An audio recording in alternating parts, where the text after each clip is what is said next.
Hello everyone, welcome to this video. और आज हम लोग बहुत शॉर्ट में एक चैप्टर को कवर करने वाले हैं, या फिर ऐसा कहें कि एक क्विक रिवीजन करने वाले हैं क्लास 8 ज्योग्राफी के चैप्टर नंबर 5 के बारे में। तो इस चैप्टर के नाम से ही इस चैप्टर को स्टार्ट करते हैं। इसका नाम है इंडस्ट्रीज़। तो इंडस्ट्री नाम सुनते ही हम लोग के मन में एक इस तरीके की पिक्चर आ जाती है कि हाँ, कोई जगह है जहाँ पे खूब ढेर सारी चिमनी लगी हुई हैं और वहाँ से धुआं निकल रहा है और अंदर कुछ प्रोडक्शन चल रहा है। तो क्या एक इंडस्ट्री होने के लिए यही चीज़ होनी चाहिए? तो ऐसा नहीं है। इंडस्ट्री के पहले हम लोग डेफिनेशन देख लेते हैं कि industry refers to an economic activity that is concern with the production of goods, extraction of mineral और अ प्रोविज़न ऑफ सर्विस। तो इंडस्ट्री क्या होती है? इंडस्ट्री एक तरीके की इकोनॉमिक एक्टिविटी है जो कि प्रोडक्शन से रिलेटेड है। ठीक है, जहाँ ऐसी कोई भी जगह जहाँ पे कुछ प्रोडक्शन हो रहा होगा, जहाँ पे कुछ प्रोसेस हो रहे हैं और प्रोसेस होने के बाद कुछ प्रोड्यूस हो रहा है। किस चीज़ के लिए प्रोड्यूस किया जा रहा है? वो इसलिए प्रोड्यूस किया जा रहा है क्योंकि उससे कुछ इकोनॉमिक एक्टिविटी हो या फिर कुछ प्रॉफिट हो। तो उस जगह को हम लोग इंडस्ट्री कहते हैं।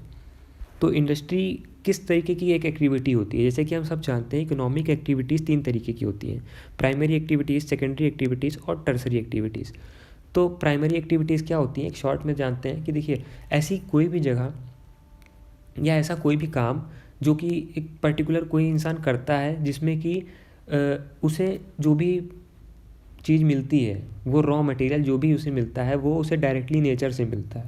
वो किस तरीके की एक्टिविटी में आता है? वो प्राइमरी एक्टिविटी में आता है। जैसे कि एग्रीकल्चर।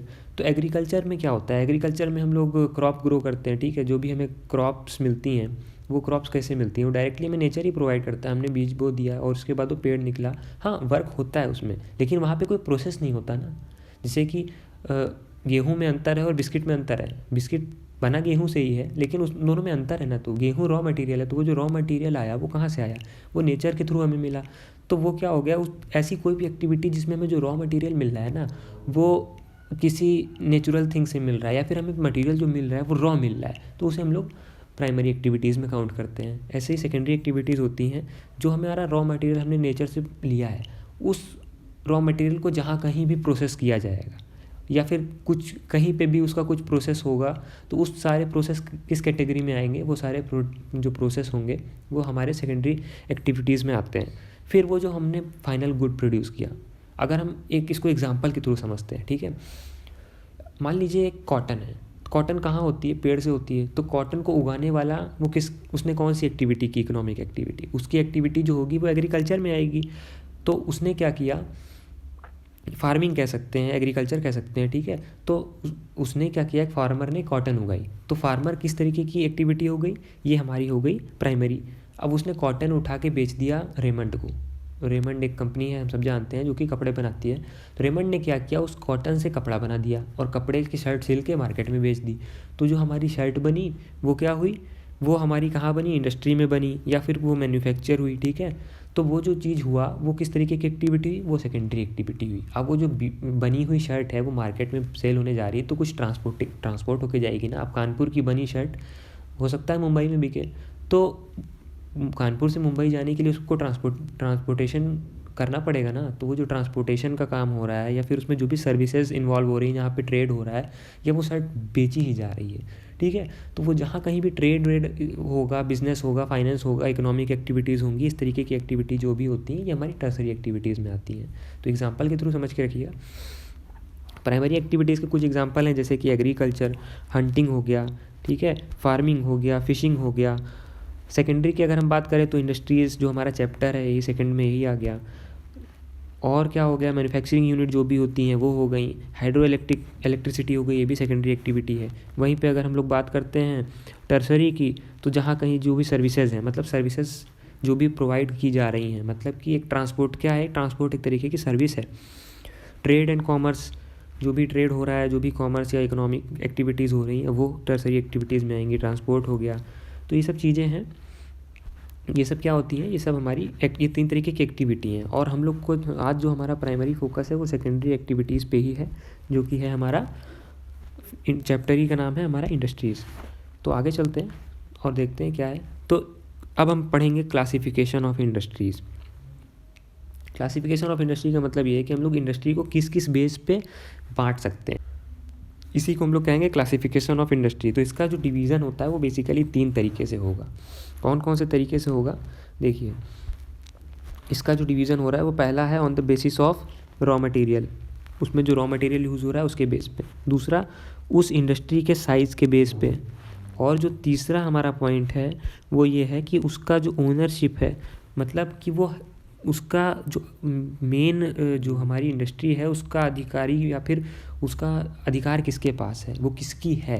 ठीक है, तो वो इन 3 बेस पे हम लोग उसको देखेंगे, डिवाइड करेंगे। तो इसका ये हो गया।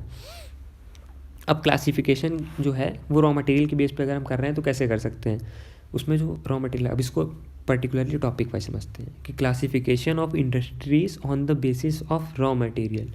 उसको कच्चे जो हम उसमें मटेरियल डाल रहे हैं उसके बेस पे भी हम लोग उसे डिवाइड कर सकते हैं। जैसे कि रेमंड को क्या चाहिए, कॉटन चाहिए, कपड़ा बनाना है उसे। अगर हम रेमंड को दूध दे देंगे तो क्या हो जाएगा, उनके किसी काम का है ना, नहीं काम का है, बेकार हो गया।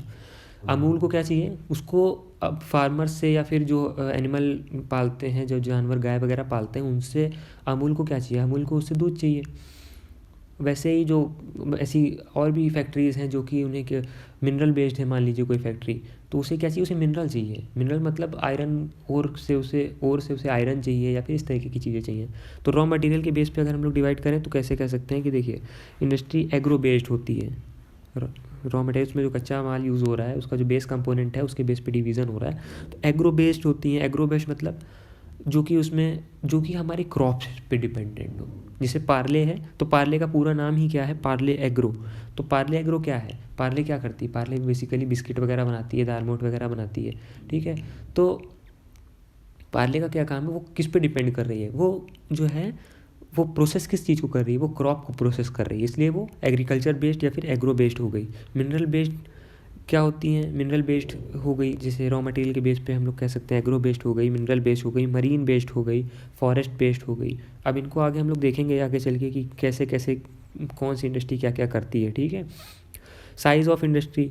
अब इंडस्ट्री अपने साइज़ के बेस पे भी हम लोग उसे डिवाइड कर सकते हैं, छोटी है कि बड़ी है। अब साइज़ के बेस पे 2 ही चीज़ें कह सकते हैं ना, या तो कहेंगे उसे छोटा है या ये तो कहेंगे या तो बड़ी है। तो या तो छोटी होगी इंडस्ट्री या तो बड़ी होगी। तो हम लोग किस बेस पे डिफाइन करेंगे कि ये छोटी है और ये बड़ी है, तो इसको हम लोग उसके साइज़ से नहीं डिफाइन करते हैं। ठीक है, वो कितने बड़ी एरिया में बनी है उससे हमें कोई मतलब नहीं है। उस इंडस्ट्री या उस पर्टिकुलर इंडस्ट्री में कितनी कैपिटल इन्वेस्टेड है, कितना उसमें पूंजी लगी है। ठीक है, उसको बनाने में, उसके इंफ्रास्ट्रक्चर में, उसको ऑपरेट करने में कितना खर्चा लगता है, वो हमारा उसका पहला पॉइंट होगा जिस पे हम लोग नापेंगे कि इंडस्ट्री छोटी है या बड़ी है। दूसरा, उसमें कितने एम्प्लॉयज़ हैं या कितने वर्कर हैं, उसमें कितने लोग काम कर रहे हैं, ये भी उसका एक पॉइंट होता है कि जितने ज़्यादा वर्कर होंगे उतनी बड़ी होगी। तीसरा होगा वॉल्यूम ऑफ प्रोडक्शन। अब कितना उसमें उत्पादन हो रहा है, जैसे कि अगर कोई फैक्ट्री है, कोई इंडस्ट्री है जहाँ पे थोड़ा सा उत्पादन हो रहा है, जहाँ पे बहुत उसमें जो प्रोडक्ट उसका आ रहा है वो थोड़ा आ रहा है, वहीं दूसरी है जो बहुत ज़्यादा उसको बड़े लेवल पे प्रोड्यूस कर रही है, तो ऐसे हम लोग कैटेगराइज कर लेंगे कि हाँ ये छोटी है, यहाँ पे इसका प्रोडक्शन कम है, और उसका प्रोडक्शन ज़्यादा है इसलिए वो बड़ी है। ठीक है, industries based on size are classified into small and large scale. मतलब कि यही है कि उसको हम या तो छोटे में नापेंगे या फिर उसको बड़े में नापेंगे। ये चार्ट हम लोगों ने डिस्कस कर ही लिया है। अब बचा है हमारा ओनरशिप के बेस पे। इसको ओनरशिप के बेस पे कैसे हम कह सकते हैं कि एक इंडस्ट्री के क्लासीफाई कैसे कर सकते हैं। तो पब्लिक सेक्टर, या तो इंडस्ट्री पब्लिक सेक्टर होगी। पब्लिक सेक्टर मतलब या तो पब्लिक के लिए होगी। पब्लिक के लिए मतलब ऐसी जो गवर्नमेंट, कोई भी चीज़ जो होती है गवर्नमेंट की, वो पब्लिक के लिए होती है। अगर हम किसी बस से ट्रेवल कर रहे हैं जो कि गवर्नमेंट की है, तो उसमें पब्लिक के हर एक नागरिक जो बैठा है उसका उतना ही अधिकार है जितना दूसरे का है। ठीक है, तो पब्लिक सेक्टर मतलब क्या हो गया कि पब्लिक सेक्टर इंडस्ट्री वो होती है जो कि पब्लिक के लिए होती है। मतलब कि गवर्नमेंट की ऐसी कोई भी ऐसी इंडस्ट्री जो कि गवर्नमेंट जिसे ओन करती है, वो हमारी पब्लिक सेक्टर होती है। प्राइवेट सेक्टर क्या होती हैं, जो जिसका जो प्रॉफिट होता है वो कोई पर्टिकुलर एक आदमी या फिर 2 आदमी जो कि जॉइंटली स्टार्ट किए हैं वो लोग गेन करते हैं। किसी 1 या 2 आदमी की इंडस्ट्री अगर खुद की लगाई हुई है, बनाई हुई है, तो वो क्या होगा, वो प्राइवेट सेक्टर में आ जाएगा। ऐसे ही जॉइंट सेक्टर होती है। जॉइंट सेक्टर में क्या होता है, 50-50 या 40-60 का रेशियो होता है। गवर्नमेंट कहती है कि ये जो फैक्ट्री है, ये इंडस्ट्री है, इसमें आधा प्रॉफिट आपका है, आधा प्रॉफिट मेरा है। ठीक है, तो वो जो गवर्नमेंट और पब्लिक गवर्नमेंट और प्राइवेट दोनों के जो कॉम्बिनेशन से जो चलती है उसे हम लोग जॉइंट सेक्टर कहते हैं। एक होती है कोऑपरेटिव। कोऑपरेटिव क्या होता है, इसमें जो वर्कर होते हैं, जो इसमें काम करने वाले हैं उनका, और जो उसका प्रोड्यूसर है, जो उसमें सामान प्रोड्यूस करवा रहा है वो, और उसमें जो उसकी मार्केटिंग कर रहा है, उस सब लोग जिसमें इन्वॉल्व होते हैं उन सब की फैक्ट्री पे उतना ही अधिकार होता है, उसे हम लोग कोऑपरेटिव कहते हैं। इसको हम लोग एग्जांपल के साथ आगे चल के देखते हैं, ठीक है। पहले स्मॉल स्केल को डिस्कस कर लेते हैं कि स्मॉल स्केल इंडस्ट्री जो होती हैं उसमें क्या क्या आता है। देखो, हाउस होल्ड इंडस्ट्री जो भी होती हैं, जो कॉटेज इंडस्ट्री होती हैं, सब हमारी स्मॉल स्केल में आती हैं। कैपिटल इसमें क्या होती है, इसमें जो पूंजी होती है, मतलब इसमें जो हमारा निवेश होता है वो कम होता है। अगर एक छोटी इंडस्ट्री की बात करेंगे, मतलब स्मॉल स्केल, तो इसमें जाहिर सी बात है छोटी है तो ज़्यादा कैपिटल नहीं लगेगी, ज़्यादा की पूंजी नहीं लगेगी, ज़्यादा टेक्नोलॉजी नहीं लगेगी। इसके एग्जांपल की बात करें तो जैसे कि कुछ लोग घर पे बास्केट वगैरह वीव करते हैं और उसको सेल करते हैं मार्केट में, तो उनका वो एक तरीके की कॉटेज इंडस्ट्री हो गई, उसे हम लोग स्मॉल स्केल इंडस्ट्री कह सकते हैं। पॉटरी, जो हम लोग दिवाली के टाइम पे दिए यूज़ करते हैं, मटके का यूज़ करते हैं, पॉट्स वगैरह का यूज़ करते हैं मिट्टी के, वो क्या कर रहा है, उसने क्या किया, मिट्टी को लिया, प्रोसेस किया, प्रोसेस करने के बाद उसने क्या बना दिया, उसकी दिया बना दी, उसका मटका बना दिया, उसका घड़ा बना दिया, ठीक है। तो वो जो प्रोसेस करने के बाद उसने सेल किया, तो प्रोसेस तो हुआ ना, प्रोसेस हुआ तो मतलब वहाँ इंडस्ट्री है, वो इंडस्ट्री है। क्यों प्रोसेस हुआ है, प्रॉफिट के लिए हुआ है। तो ये जो प्रोसेस हुआ है, ये पॉटरी, मतलब पॉटरी बनी है, ये भी एक तरीके की स्मॉल स्केल इंडस्ट्री हो गई। हैंडीक्राफ्ट इंडस्ट्री हो गई, जो छोटे मोटे हैंडीक्राफ्ट हम लोग को मिलते हैं वो सब स्मॉल स्केल इंडस्ट्रीज़ में आते हैं। ऐसे ही लार्ज स्केल की अगर हम लोग बात करें तो इसमें क्या, कैपिटल ज़्यादा लगेगी, इसमें प्रोडक्शन ज़्यादा होगा, इसमें जो टेक्नोलॉजी होगी वो ज़्यादा अच्छी होगी। इसका एग्जांपल में बात करें, ऑटोमोबाइल्स देख सकते हैं, ठीक है, जहाँ कार बन रही है, जहाँ पे बाइक बन रही है, वहाँ पे हर चीज़ हमें ज़्यादा चाहिए, ज़्यादा टेक्नोलॉजी चाहिए, ज़्यादा एम्प्लॉयज़ चाहिए, प्रोडक्शन भी ज़्यादा होगा, और सब कुछ जो होगा वो स्मॉल स्केल के मुकाबले काफ़ी ज़्यादा होगा। तो इसे हम लोग लार्ज स्केल इंडस्ट्री कह सकते हैं। ओनरशिप पे आ गए। ओनरशिप किस 4 बेस थे, ठीक है। ओनरशिप के बेस कैसे हम लोग कैटेगराइज कर रहे थे, या तो पूरी किसी एक आदमी की होगी इंडस्ट्री, उसे हम लोग क्या कहेंगे, प्राइवेट सेक्टर, या तो पूरी गवर्नमेंट की होगी, उसे हम लोग कहेंगे पब्लिक सेक्टर, या तो आधी गवर्नमेंट आधी पब्लिक, मतलब आधी गवर्नमेंट और आधी किसी एक आदमी की होगी, उसे हम लोग कहेंगे जॉइंट सेक्टर। और कोऑपरेटिव, जो वहाँ वर्कर हैं और वहाँ के मालिक, उन सबका उस इंडस्ट्री पे उतना ही योगदान है, उतना ही हक है, उसे हम लोग कोऑपरेटिव सेक्टर कहेंगे। अब प्राइवेट सेक्टर जो होता है ना, इसमें देखो इसके एग्जांपल दिए हुए हैं कि जो भेल है, ठीक है, भारत हैवी इलेक्ट्रिकल लिमिटेड, ये क्या है, एक प्राइवेट सेक्टर है, पर्टिकुलरली किसी कोई एक इंसान ही होल्ड, कोई एक आदमी ही होल्ड करता है। इंडियन ऑयल कॉरपोरेशन क्या है, ये क्या है, इंडियन ऑयल कॉरपोरेशन जो है ये एक प्राइवेट सेक्टर है। तो इसमें क्या है कि ये किसी पर्टिकुलरली एक आदमी के को ही प्रॉफिट देती है। पब्लिक सेक्टर में क्या हो गया, मतलब जो ऐसी कम इंडस्ट्रीज जो कि पूरी गवर्नमेंट की हैं, पब्लिक सेक्टर, ठीक है। हिंदुस्तान एरोनॉटिक्स लिमिटेड, और दूसरी कौन सी है, स्टील अथॉरिटी ऑफ इंडिया, ऐसी बहुत सारी हैं। ये तो 2 एग्जांपल दिए हुए हैं। तीसरा जॉइंट सेक्टर इंडस्ट्री होती है। जॉइंट सेक्टर में मैंने क्या बताया कि जिसमें कि गवर्नमेंट और जो पर्टिकुलर कोई एक होल्डर है उसका, जो जिसकी इंडस्ट्री है, वो दोनों का बराबर बराबर भागीदारी होती है, उसे हम लोग कहते हैं जॉइंट सेक्टर। मारुति उद्योग लिमिटेड, मारुति सुजुकी बनने से पहले, मारुति जैसे मारुति सुजुकी है, तो ये क्या है, मारुति इंडिया की है, सुजुकी शायद जापान की है। इन दोनों के जॉइंट जो है, अगर इन दोनों की बात करेंगे तो ये दोनों जॉइंट है, लेकिन अगर उसमें जो पहले चलती थी, जो इंडिया की है सिर्फ, वो है मारुति। तो उसमें क्या है, मारुति में कुछ पर्टिकुलर जो उसका परसेंटेज है वो शेयर उसके स्टेट का है, और दूसरा जो शेयर है उसमें वो मारुति के जो ओनर है उनका है। तो 50-50 या जो भी उनका रेशियो होगा, वो रेशियो में बटी हुई है गवर्नमेंट और प्राइवेट के बीच में, इसलिए उसको क्या कहते हैं, जॉइंट सेक्टर कहते हैं। अब कोऑपरेटिव सेक्टर, इसकी डेफिनेशन क्या है, the industries are owned and operated by the producers, मतलब जो प्रोड्यूसर है, सप्लायर है रॉ मटेरियल का, और वर्कर है, इन तीनों के बीच में सबकी बराबर भागीदारी होती है, तो उनको हम लोग क्या कहते हैं, कोऑपरेटिव कहते हैं। अब अमूल में कैसे बराबर भागीदारी होगी, तो अमूल क्या है ना, अमूल में ये होता है कि अमूल का जो प्रोडक्शन हो रहा है उसमें कोई बहुत ज़्यादा हैवी मशीनरी या फिर बहुत ज़्यादा हैवी प्रोडक्शन अंदर कुछ नहीं हो रहा। वो दूध जो आ रहा है कहाँ से आ रहा है, गाँव में जो हमारे लोग गाय पाल रखे हैं उनसे कंपनी डायरेक्टली बात करती है और कहती है कि आप हमें इतना दूध दीजिए, हम आपको इतना पैसा देंगे। तो उस तरीके से उसमें उनका भी योगदान है जो दूध दे रहे हैं, ठीक है। उसी दूध को वो लोग वहाँ पे क्या करते हैं, पास्चराइजेशन करते हैं, उसे एक टेम्परेचर तक गर्म करते हैं, ठंडा करके उसे पैकेट में भर के सेल कर देते हैं, ठीक है। तो बस वहाँ अंदर क्या हो रहा है, अंदर सिर्फ पास्चराइजेशन और पैकिंग हो रही है। दूध आ कहाँ से रहा है, फार्मर्स या फिर जो भी हमारे गांव में लोग हैं जो उन्हें सेल कर रहे हैं, तो उसमें सबकी बराबर भागीदारी होती है, इसलिए उसे कोऑपरेटिव सेक्टर कहते हैं। अब एक फैक्ट्री या एक इंडस्ट्री को कौन से फैक्टर अफेक्ट करते हैं, उसकी लोकेशन पे क्या असर पड़ेगा, कहाँ कैसी लोकेशन होनी चाहिए एक फैक्ट्री के लिए। तो बेसिकली देखिए, इसमें जैसे पॉइंट हमारे दिए हुए हैं, देखिए कि सॉरी जैसे पॉइंट हमारे दिए हुए हैं कि ट्रांसपोर्टेशन, ठीक है। ट्रांसपोर्टेशन अच्छा होगा तो हमारी जो सप्लाई है या फिर हमारे पास जो रॉ मटेरियल आ रहा है वो बहुत ईजिली आ जाएगा। तो हम लोग को ये देखना रहता है कि वहाँ पे ट्रांसपोर्टेशन अच्छा होना चाहिए, वहाँ पे लैंड ऐसी जगह होनी चाहिए कि हाँ सब कुछ वहाँ पे अवेलेबल हो, पावर सप्लाई वहाँ पे अच्छी होनी चाहिए, रॉ मटेरियल वहाँ पे इजीली अवेलेबल होना चाहिए। ऐसा नहीं होता कि रॉ मटेरियल हमारा तमिलनाडु में अवेलेबल हो और इंडस्ट्री हम जम्मू कश्मीर में लगा दें, तो उसको जितना रॉ मटेरियल आने में हमें टाइम लग जाएगा ना, उतनी देर में तो प्रोडक्शन करके उसको मार्केट में सेल भी कर सकते हैं। इसलिए जहाँ पे रॉ मटेरियल अवेलेबल होता है वहाँ पे इंडस्ट्री लगाने में ये फ़ायदा रहता है कि हमारा प्रोसेस थोड़ा फास्ट हो जाता है, लेबर को ईजिली अवेलेबल होना चाहिए, कैपिटल वहाँ पे पूंजी होनी चाहिए, ठीक है। वहाँ पे पूंजी मतलब वहाँ पे निवेश करने वाले या फिर वहाँ पे कैपिटल अवेलेबल होनी चाहिए, और मार्केट होनी चाहिए। सबसे इम्पोर्टेंट तो मार्केट ही है, क्योंकि अगर मार्केट नहीं अवेलेबल होगी तो प्रोडक्शन जो हमने किया उसे बाहर बेचना भी तो है, बिना बेचे कहाँ जाएंगे, ठीक है। तो हमें हमारा मेन ऑब्जेक्टिव तो प्रॉफिट अर्न करना है ना, तो प्रॉफिट अर्न तभी होगा जब हमने जो प्रोडक्ट बनाया है वो सेल होगा। तो उसके लिए हमें क्या चाहिए, मार्केट चाहिए।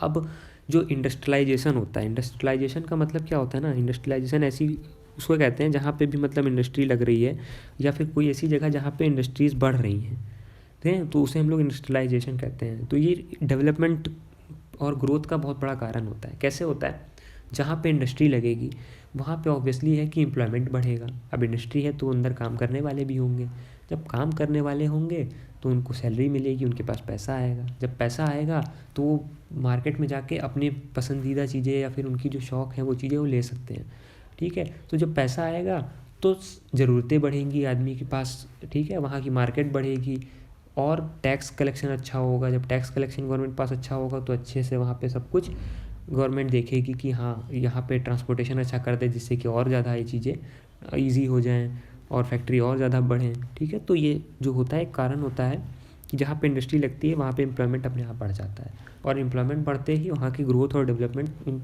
गाँव का या शहरों का शुरू हो जाता है। तो ये तो कुछ वजह थी जिसकी वजह से हम लोग फैक्टर थे कुछ ऐसे जो कि एक इंडस्ट्री होने के मेन कारण है, ठीक है। कि पर्टिकुलरली उसी जगह पे इंडस्ट्री लगाने का फ़ायदा क्या है और दूसरी जगह ना लगाने की वजह क्या है। अब बात करते हैं इंडस्ट्रियल सिस्टम। तो इंडस्ट्रियल सिस्टम में बेसिकली 3 चीज़ें होती हैं। कौन कौन सी होती हैं, इनपुट होता है, प्रोसेस होता है और आउटपुट होता है, ठीक है। ये 3 चीज़ें हैं जिसमें कि है इनपुट, प्रोसेसेस एंड आउटपुट।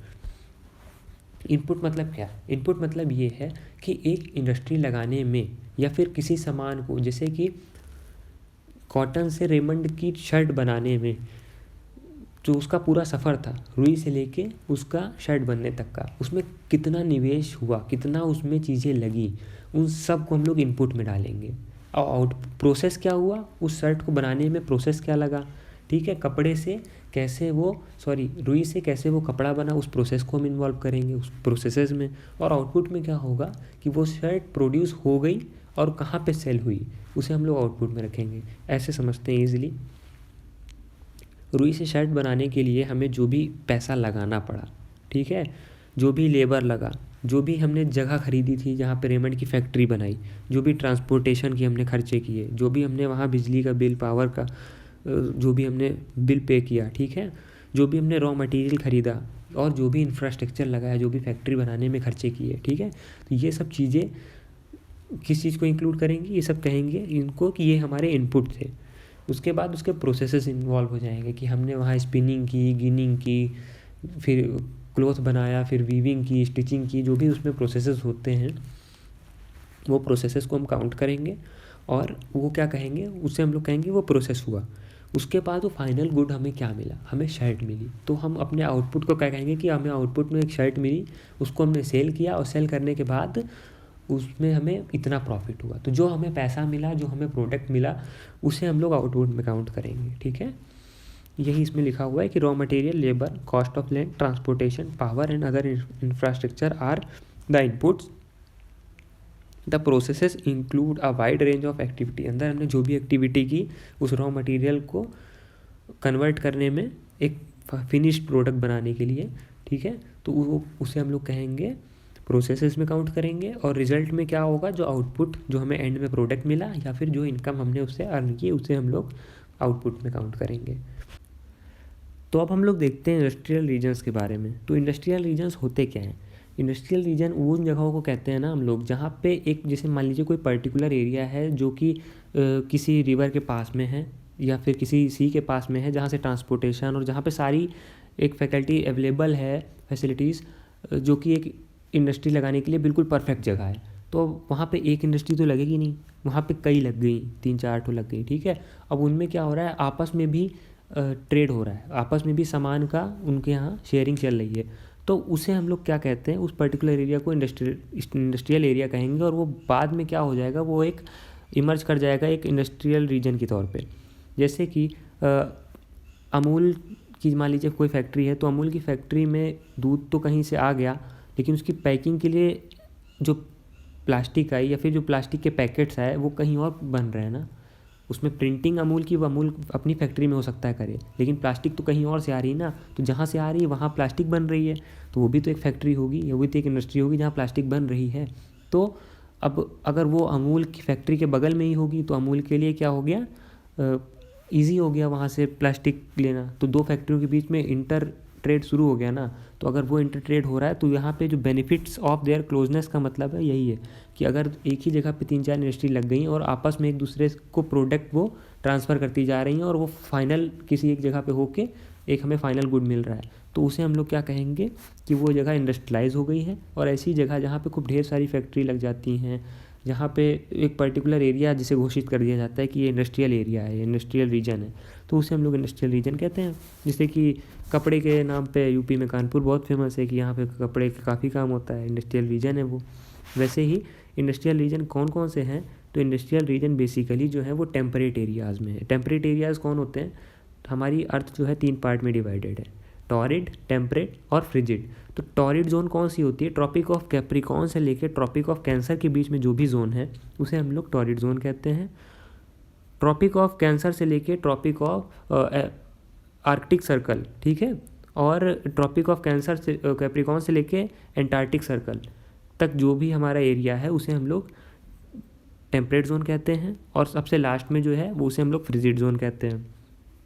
तो जो हमारे जो इंडस्ट्रियल रीजन्स हैं बेसिकली ये हमारे टेम्परेट एरियाज़ में हैं, ऐसी जगहों पे हैं जहाँ पे सी पोर्ट अवेलेबल है, और जहाँ पे कोल फील्ड्स हैं वहाँ पे भी हैं। कोल फील्ड्स की क्यों हैं, क्योंकि कोल से हमें, कोल हमारे लिए एक एनर्जी का फॉर्म है, ठीक है, तो उसको हम लोग यूज़ करते हैं इंडस्ट्री में, जहाँ पे जहाँ आग की ज़रूरत है या फिर कुछ बड़ी मशीनें चलनी हैं, तो उसके लिए कोयले की ज़रूरत पड़ती है, तो वो कोल फील्ड के आसपास ही होती है। ठीक है, मेजर इंडस्ट्रियल रीजन जो है वर्ल्ड के वो कहाँ कहाँ पे हैं, नॉर्थ अमेरिका में है, ठीक है, नॉर्थ अमेरिका के वेस्टर्न पार्ट में, सेंट्रल यूरोप में है, ईस्टर्न यूरोप में है, ईस्टर्न एशिया में है। तो ये सब कौन सी जगह आ रही है, ये सब बेसिकली मोस्टली जो है ये टेम्परेट एरियाज़ ही हैं।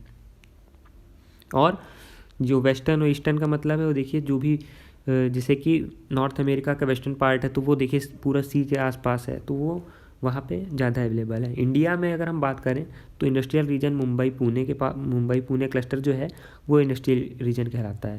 बेंगलोर है, तमिलनाडु का रीजन है, हुगली रीजन है, अहमदाबाद बड़ौदा रीजन है।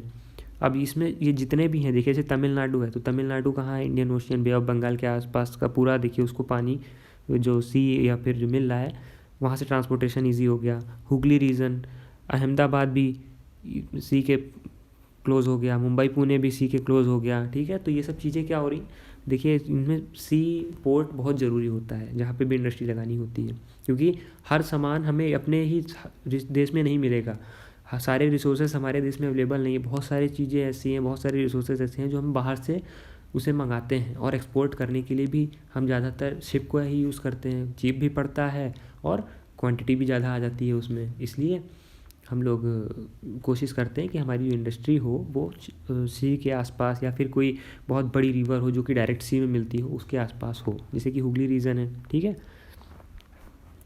अब डिस्ट्रीब्यूशन ऑफ मेजर इंडस्ट्रीज़ के बारे में देखते हैं। ठीक है, कि जो मेजर इंडस्ट्री हैं उनका डिस्ट्रीब्यूशन किस तरीके से है। तो iron industry, textile industry, steel industry और इंफॉर्मेशन टेक्नोलॉजी की इंडस्ट्री जो है, ये वर्ल्ड की मेजर इंडस्ट्रीज़ हैं। ठीक है, इनका बहुत नाम है और बहुत बड़े लेवल पे और बहुत ज़्यादा अमाउंट में भी है ये। Iron and steel industries are located in Germany, USA, China, Japan and Russia. ठीक है, ये जगहें हैं जहाँ पे आयरन और स्टील इंडस्ट्री है। ऐसा नहीं इंडिया में नहीं है, इंडिया में भी हैं। ठीक है, लेकिन कंपेयर करेंगे अगर तो वहाँ पे ज़्यादा है। ठीक है, वो उनका बेसिक इकोनॉमी इसी पे ही डिपेंडेंट है कह सकते हैं हम लोग, या फिर वहाँ पे एज़ कम्पेयर बाकी जगहों से वहाँ पे ज़्यादा है। Textile industries are located in India, Hong Kong, South Korea, Japan and Taiwan. अब कॉटन ज़्यादा हो रही है तो ऑब्वियसली है कि टेक्सटाइल इंडस्ट्रीज़ होंगी। ठीक है, तो इंडिया में है, हांगकॉन्ग में है, साउथ कोरिया में है, जापान में है, ताइवान में टेक्सटाइल इंडस्ट्रीज़ हैं। तो ये बेल्ट वाइज याद करना बहुत आसान पड़ेगा। जैसे आयरन कहाँ कहाँ पे, Germany, USA, China, Japan, Russia. ठीक है, ऊपर की जो बेल्ट है पूरी ये हमारी, वो कहाँ पे जा रहे हैं, उसमें आयरन और स्टील इंडस्ट्री ज़्यादा है। Hong Kong, South Korea, Japan, Taiwan, India, ये सब नीचे जो है साउथ एशिया का पार्ट लग रहा है। देखिए, साउथ एशिया कह सकते हैं या फिर ईस्ट एशिया कह सकते हैं। ठीक है, तो ये जो एरिया पड़ रहा है हमारा, ये कहाँ पे पड़ रहा है, ये हमारा देखिए, इसमें हमें कॉटन या टेक्सटाइल इंडस्ट्री ज़्यादा मिल रही है।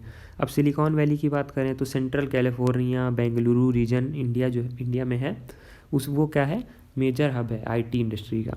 आईटी इंडस्ट्री क्या मतलब, जहाँ पे जैसे गूगल है, गूगल का आपको हब कहाँ पे मिलेगा, बेंगलोर में मिलेगा, न्यू दिल्ली में मिलेगा, मुंबई में मिलेगा। तो इस तरीके से जहाँ पे टेक्नोलॉजी का शेयरिंग हो रही है, ठीक है, तो उसे हम लोग इंफॉर्मेशन टेक्नोलॉजी इंडस्ट्री कहते हैं बेसिकली।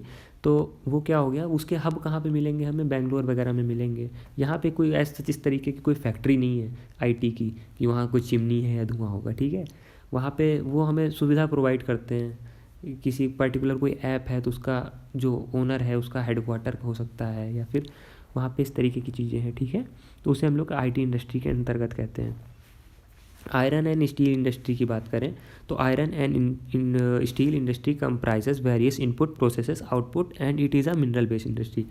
तो ये कैसी इंडस्ट्री है, अब कोई भी इंडस्ट्री हो उसमें तीन चीज़ें होती हैं, इनपुट, प्रोसेस और आउटपुट। हम लोगों ने पहले ही पढ़ा। तो इनपुट क्या था, जो भी हमने उसमें लागत लगाई, जो भी हमने खर्चा किया, वो क्या हुआ हमारे इनपुट, प्रोसेसेस जो भी उसमें प्रोसेस हुआ, आउटपुट क्या हुआ, जो भी उसका हमें उससे प्रॉफिट अर्न हुआ या फिर जो भी हमें उससे मिला फाइनल प्रोडक्ट, वो हमारा आउटपुट होता है। ये आयरन और स्टील इंडस्ट्री कैसी है, एक मिनरल बेस्ड इंडस्ट्री है। और आती है, और से हम लोग आयरन एक्सट्रैक्ट करते हैं। ठीक है, उसके बाद आयरन में कुछ पर्टिकुलर कुछ चीज़ें होती हैं जो मिला के उसे स्टील में कन्वर्ट कर देते हैं। Input in this industry include raw material, जो कि आयरन और स्टील इंडस्ट्री में जो हमारे इनपुट होते हैं वो होते हैं iron ore, limestone, labour, capital, infrastructure in processing iron और converted into steel by undergoing different stages like smelting, refining. अब जो ओर से हमने आयरन को एक्सट्रैक्ट किया है उसमें तीन प्रोसेस और होते हैं। स्मेल्टिंग ब्लास्ट फर्नेस में की जाती है। ठीक है, स्मेल्टिंग हो गई, रिफाइनिंग हो गई। रिफाइनिंग मतलब आयरन को जो हमने रिफ़ाइन किया उसमें से जो गंदगी निकाली और से आयरन को और रिफ़ाइन करने के बाद उसमें हम लोग उसको स्टील में कन्वर्ट करते हैं। ठीक है, तो जो आउटपुट हमें मिलता है वो फाइनली क्या मिलता है, स्टील मिलता है। Steel is called the backbone of the modern industry. अब स्टील को बैकबोन क्यों कहा जाता है मॉडर्न इंडस्ट्री का, क्योंकि स्टील जो होती है ना बहुत इंपॉर्टेंट है। मोस्टली हर एक चीज़, हर एक मशीन जो भी हमारे आसपास है या भी जो भी बड़ी फैक्ट्रियों में चल रही है उसमें हमें वो स्टील की बनी होती है। क्योंकि स्टील एक ऐसा मिनरल तो नहीं कहेंगे, आयरन से बना हुआ एक ऐसा कंपोनेंट है जो कि जल्दी उसमें जंग भी नहीं लगती, रस्टिंग नहीं होती, और बाकी मिनरल के मुकाबले चीप भी है और मजबूत भी है।